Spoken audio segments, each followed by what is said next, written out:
आपका स्वागत है मेरे YouTube चैनल पे। तो आज मैं आपको गुरु का महत्व बताने जा रहा हूँ कि गुरु का असल में हमारे जीवन में महत्व क्या होता है, जिसको हम साधु संत पूर्ण गुरु के रूप में कह सकते हैं कि उनका हमारे जीवन में क्या महत्व होता है। जैसे देखिए, मैं आपको एक कहानी के माध्यम से ये बात बताऊँगा, एक उदाहरण के माध्यम से आपको ये बात समझाऊँगा। जैसे देखिए कि उस कहानी का शीर्षक है सच्चा परोपकारी। एक बार एक कैद खाने में किसी परोपकारी ने देखा कि उनके पास पीने के लिए अच्छा पानी नहीं है, तो उसने क्या किया कि उनके लिए शरबत का इंतज़ाम कर दिया और सभी को खुश कर दिया। वो सभी खुश थे।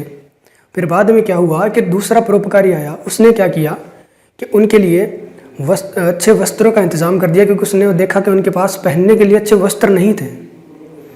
तो फिर एक तीसरा परोपकारी आया और उसने उनके लिए मिठाइयों का प्रबंध किया, क्योंकि उसने देखा कि उनके पास खाने के लिए अच्छा भोजन नहीं है। तो अच्छा भोजन के साथ साथ उसने बहुत सारी मिठाइयों का भी प्रबंध किया, जिससे क्या है कि वो और भी खुश हो गए।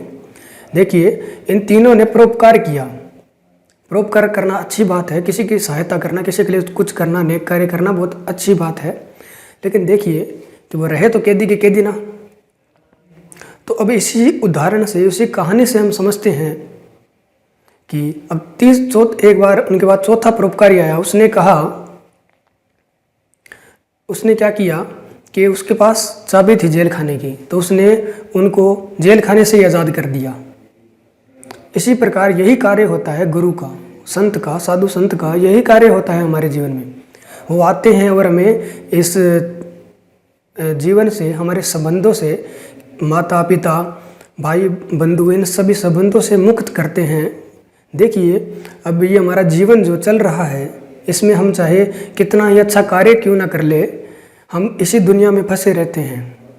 हम जितना अच्छा या बुरा कार्य करते हैं, उसके अनुसार हमें एक अगले जीवन में या इसी जीवन में भुगतान करना पड़ जाता है। उसके अनुसार अगले जीवन में मतलब अच्छा या बुरा जन्म मिलता है। जैसे कि कोई गरीब हो जाता है, कोई अमीर हो जाता है, किसी के पास ज़्यादा धन दौलत हो जाता है, किसी के किस्मत ज़्यादा अच्छी हो जाती है। लेकिन रहे तो हम कैदी के कैदी ना इस दुनिया में, इस माया में फंस के हम रह जाते हैं। लेकिन गुरु, एक पूर्ण गुरु, एक संत हमें इस दुनिया से आज़ाद कर देते हैं। तो आपको ये कहानी अच्छी लगी हो तो इसको लाइक शेयर ज़रूर करिएगा, और ऐसी और वीडियोज़ देखने के लिए हमें सब्सक्राइब ज़रूर करें। धन्यवाद।